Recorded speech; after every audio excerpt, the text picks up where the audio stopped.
Grabe talaga, ayaw nilang tumigil, ano? Alam niyo kung bakit? Kasi merong isang senador sa katauhan ni Robin Padilla, ang pinipilit niya na talagang pigilan itong trial ng Senado sa kaso ni Sara Duterte, Vice President. Mangyari kasi yung draft resolution ni Bato de la Rosa hindi na itinuloy. Pero ngayon, si Robin Padilla pala ay may sariling resolution. Kung di ako nakakamali, na i-file pa. Ang purpose ay pigilan yung trial. At ang kanyang ginamit na argumento ay yung sinabi ni Tolentino na natalong senador na ngayon ay kasalukuyang majority ng patapos ng 19th Congress, na hindi daw pwedeng talakayin sa 20 Congress ang impeachment na tinalakay ngayong 19th Congress. Siya lang yata ang may sabi nun. Ewan ko kung saan hinugot ni Tolentino yun. Yun daw ay nakabase doon sa saligang batas at impeachment sa Amerika. Ay iba naman ang batas sa Amerika, iba yung batas dito.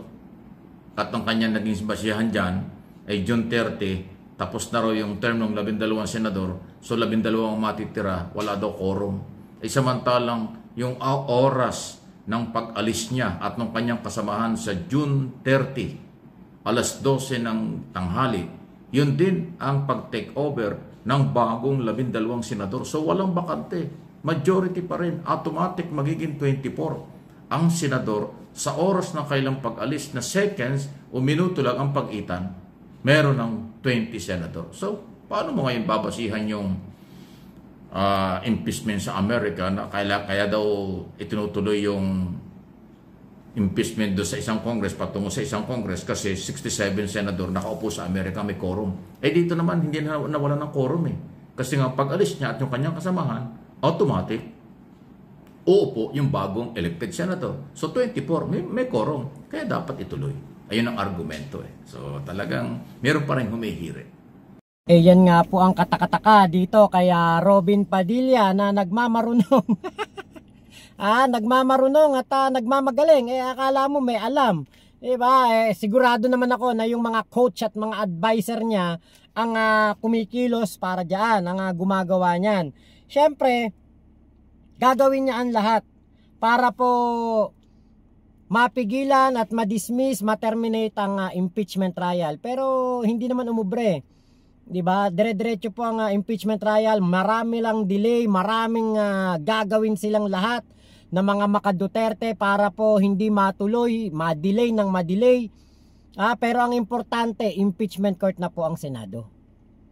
Yan po ang pinaka-importante. Kaya yung mga ginagawa ni Robin Padilla, ano na lang yun, pinagbibigyan na lang. Kasi parang saling pusa to sa, sa Senado Diba? Kita nyo nga, nag-object si Joel Villanueva. Diba? Nagalit siya. Kasi nga ayaw niya na kinukontra siya, nang gigigil. Diba? Ang gusto niya, sila ang masunod. Ang gusto niya, si Sara Duterte hindi ma-impeach kasi nga tutang-tuta siya nito kaya lang, diba? Kahit anong gawin ng isang Robin Padilla, saling pusa ka lang dyan. Tinatawanan nga lang ni Joel Villanueva yun saka ni JBRC to, nakita ko yung ganun-ganun lang, ganun lang si Robin Padilla. Pero pagdating sa saligang batas, pagdating sa ipapatupad ng Senado, mananaig pa rin po kung ano ang nararapat at kung ano ang dapat masunod. At yun ang konstitusyon. Saligang batas natin yan, hindi si Robin Padilla ang masusunod. At isa pa na ating pag-usapan, tanong ko nga sa inyo, okay? Nasa batas ba na ang senador obligasyon ba ng senador na humarang sa impeachment or sa trial? Hindi. Ang obligasyon, gusto na duty ng mga senador ay mag-trial after na matanggap ang article of impeachment na noong February pa tinanggap nila mula sa Kongreso. Mag-trial sila, pakinggan ang testigo, dokumento at kaso at pakinggan din ang side ng Defense Counsel. Yun lang yan Pero kung yung mismong senador na judge Ang dating ay hindi siya judge, ang dating ay abogado ng akusado, abogado ng impeachable official. Naaayon ba yun sa batas? Or yun ay naaayon lang sa kanyang paniniwala dahil politiko, dahil na politika? Sa batas, hindi. Meron ba namang judge na magiging abogado ng nasasakdal? Meron ba namang senator judge na ang dating ay parang abogado ng isang impeachable official? Only in the Philippines yan. Nakakahiya yan. So, kung may karapatan si Robin Padilla na gawin yan, may karapatan din ako, may karapatan kayong mamayang Pilipino, kayong aking mga followers at viewers, subscriber ng aking mga channel, na magbigay din ng pahayag at opinion na maaaring mali at hindi trabaho ng isang senador judge ang maging abogado ni Sara Duterte. At hindi trabaho ng isang senador judge na harangin ang constitutional duty nila. Ang trabaho nila, makinig, alamin kung may ebidensya, bumoto ng against, bumoto ng pabor, bumoto ng conviction o acquittal after ng presentation. Yun ang trabaho nila. Ayaw kong sabihin hindi alam ni Robin Padilla ang kanyang trabaho. Ang sinasabi ko lang, baka kulang siya sa mga impormasyon kung bakit siya gumagalaw ng ganyan. Nagkasundo na nga ang majority ng mga senador na tuloy na. Pinanumpa na si Senate President as presiding officer. At yung mga senador judge, ganun din. So trial na. Pero bakit may hirit pang ganyan? Hindi kaya panggulo lang yan? Paningit lang? Pero sa isang banda, naunawaan ko naman dahil baka yun ang abot ng kanyang kaalaman. Naharangin sa magitan ng resolusyon. Inuulit ko, hindi na nga itinuloy ni Bato de la Rosa yung kanyang draft resolution kasi nga sinabi na ng maraming abogado, hindi pwedeng pigilan ng resolution ang constitutional duty ng mga senador. Pero itinuloy pa rin ni Robin Padilla. So ano yun? Ano ito, pelikula?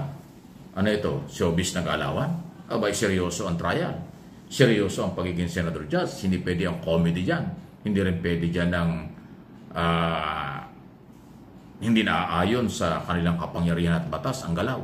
Pero, ganun siya. Wala tayong magagawa. Yan ang inyong ginawang senador na number 1. O, di, magsisi kayo kung hindi tama.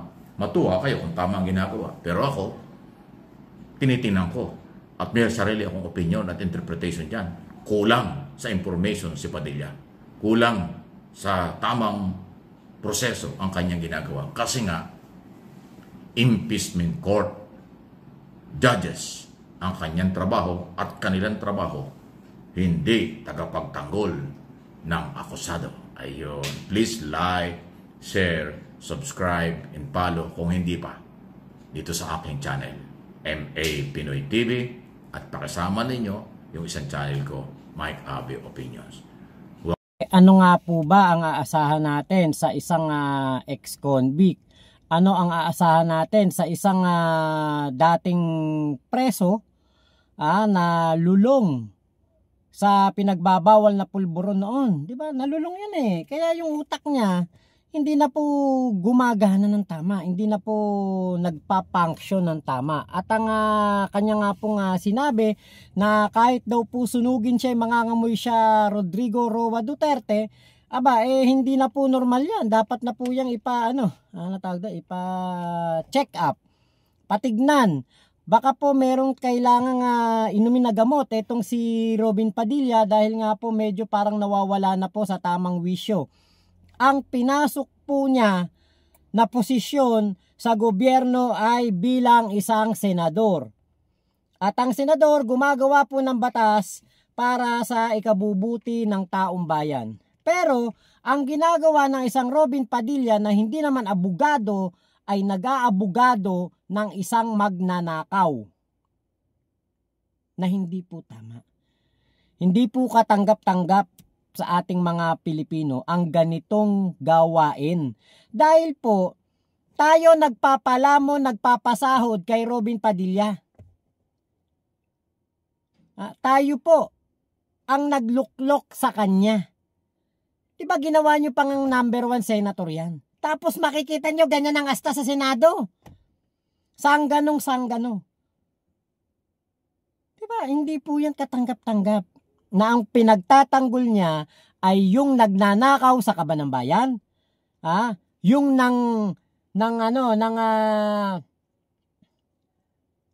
nagmumukbang ng pastoral gabi-gabi. Iba-ibang pastoral. Yan ang mga pinagtatanggol niya eh. At yung kriminal na nag-utos ng paggurgur sa napakarami nating mga kababayan. Yan ang mga pinagtatanggol niya. Diba? Puro siya pagtatanggol sa kanyang mga kaalyadong kriminal. Dahil ito ang nagluklok sa kanya, hindi taong bayan. Dahil kung hindi naman to pinromote ni Digong, hindi naman to mananalo. Kita nyo si Philip Salvador, hindi nanalo. Bakit? Ayaw na ng mga Pilipino sa isang magiging Robin Padilla na naman sa Senado. Na wala namang alam, wala namang utak, pero umaastang magaling. At mananapak pa ng isang Joel Villanueva na hamak namang mas matalino, mas magaling, at mas may kakayahan at experience sa kanya bilang isang senador. Nakakahiya po na mayroon po tayong ganitong senador sa ating kapanahunan. Kapag po nakita ng ating mga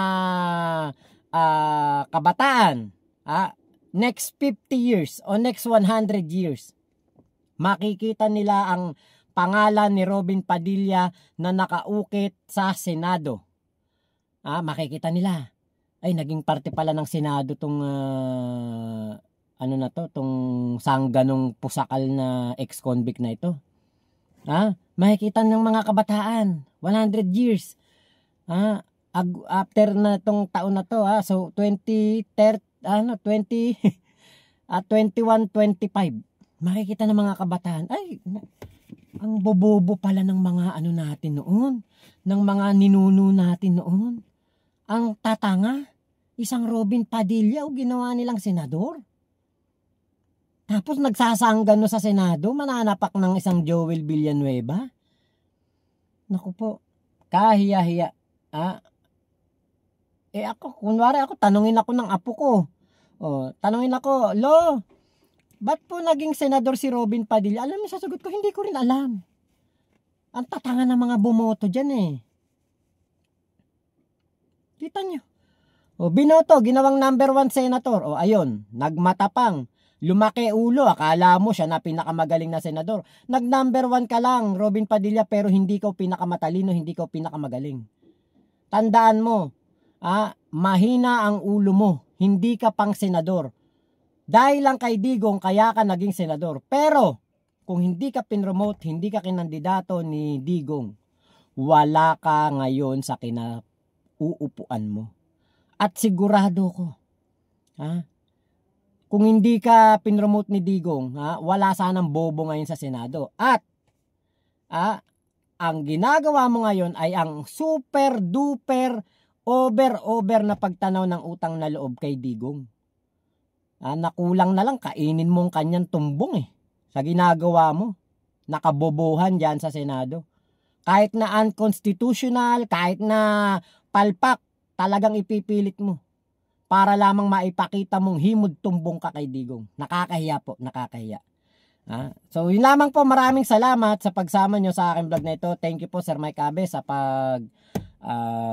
pag-reaction nyo dito sa issue na ito, dahil ako po talagang dismayado sa ginagawa po ng isang Robin Padilla sa Senado. Hindi po na ito tama. Wala po ito sa konstitusyon ng kanyang mga pinagagagawa at hindi naayon sa batas, at talaga pong pinapakita niya lamang na siya po ay abogado ni Sara Duterte, abogado ni Digong sa Senado, at hindi po ito maglilingkod sa taong bayan kung hindi sa iisang pamilya lamang. So yun lamang po, maraming salamat.